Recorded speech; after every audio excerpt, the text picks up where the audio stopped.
امام ابو عبداللہ محمد بن اسماعیل بخاری رحمۃ اللہ تعالی علیہ روایت کرتے ہیں، فرماتے ہیں عن ابی ہریرہ رضی اللہ تعالی عنہ عن النبی صلی اللہ علیہ وآلہ وسلم قال، حضرت سیدنا ابو ہریرہ رضی اللہ تعالی عنہ سے مروی ہے، وہ فرماتے ہیں سرکار دو عالم نور مجسم شفیع معظم رحمت عالمین صلی اللہ علیہ وآلہ وسلم نے ارشاد فرمایا، آیت المنافق ثلاثن، منافق کی 3 علامتیں ہیں، یعنی اس کی 3 نشانیاں ہیں۔ سب سے پہلی نشانی ارشاد فرمائی کہ اذا حدث کذب، جب وہ بات کرے گا تو جھوٹ بولے گا۔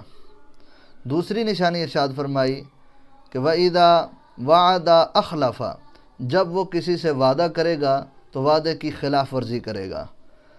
تیسری نشانی ارشاد فرمائی وَإِذَا اؤْتُمِنَ خَانَ، فرمایا جب اس کے پاس کوئی امانت رکھوائی جائے تو وہ اس میں خیانت کرے گا۔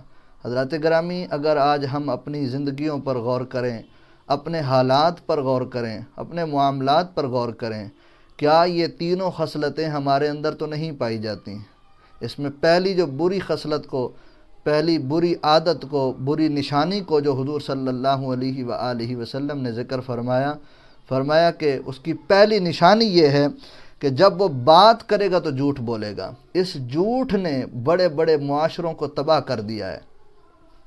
بچپن سے ہی اگر بچے کو سچ بولنے کی عادت ڈالی جائے اور بچے کے سامنے سچ بولا جائے اور بچے کو ہمیشہ سچ کی ہی ترغیب دی جائے، بچپن میں گھر کے اندر، اسکول کے اندر، مدارس کے اندر، تعلیمی درسگاہوں کے اندر اگر اسے سچ کی عادت ڈالی جائے تو وہ ایک معاشرے کے اندر بہترین اور سچا انسان ثابت ہو سکتا ہے۔ اور دوسری طرف اگر ہم معاشرے کی موجودہ صورتحال کو دیکھتے ہیں، جھوٹ نے ہمارے معاشرے میں ڈیرے جما لیے ہوئے ہیں۔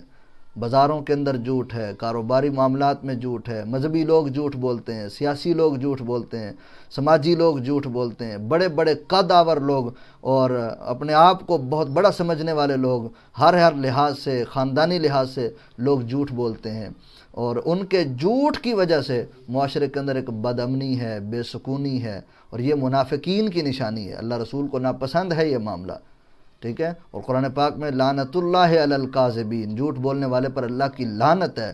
اس لحاظ سے ہمیں اس بری خصلت سے خود کو بھی بچانا ہے، اپنی نسلوں کو بھی بچانا ہے، مصطفیٰ جان رحمت صلی اللہ علیہ وآلہ وسلم کے فرمان پر عمل کرنا ہے۔ دوسرا حضور نے ارشاد فرمایا، اس کی دوسری نشانی یہ ہے کہ وَإِذَا وَعَدَ أَخْلَفَ، وعدہ کرتا ہے تو وعدے کی خلاف ورزی کرتا ہے۔ ہم اگر اپنے معاشرے پر غور کریں، وعدے کی خلاف ورزیوں کے انبار لگے ہوئے ہیں، کاروبار اس سے محفوظ نہیں ہے۔ بڑے بڑے لوگ تجارتی معاملات کے اندر لوگ ایک دوسرے سے لین دین کرتے ہیں، وعدے کرتے ہیں، قسمیں کھاتے ہیں، قرآن پاک کی قسمیں کھا لیتے ہیں، مساجد میں آ کے قسمیں کھا لیتے ہیں، کاروباری مراکز میں بیٹھ کے وہ قسمیں کھاتے ہیں، لیکن اس قسم کو پورا نہیں کرتے، اس وعدے کو پورا نہیں کرتے۔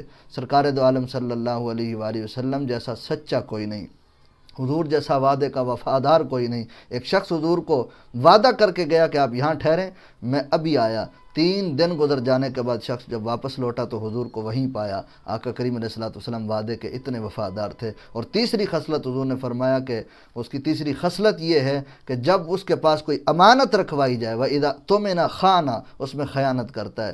سارا عالم جانتا ہے، ساری دنیا جانتی ہے، کفار بھی مصطفیٰ جانا صلی اللہ علیہ وآلہ وسلم کی صداقت اور امانت کی گواہی دیتے ہیں۔ ہم اس پاک نبی صلی اللہ علیہ وآلہ وسلم کی امت ہیں، ہمیں کتنا امانت دار ہونا چاہیے۔ ضروری نہیں ہے کہ امانت کوئی شے ہو، کسی کی بات بھی امانت ہوتی ہے۔ کوئی بات کرتے ہوئے جب دائیں بائیں دیکھے تو اس بات کی علامت ہے کہ وہ یہ کہنا چاہتا ہے کہ یہ بات کسی اور کو نہ بتانا، وہ بات امانت ہے۔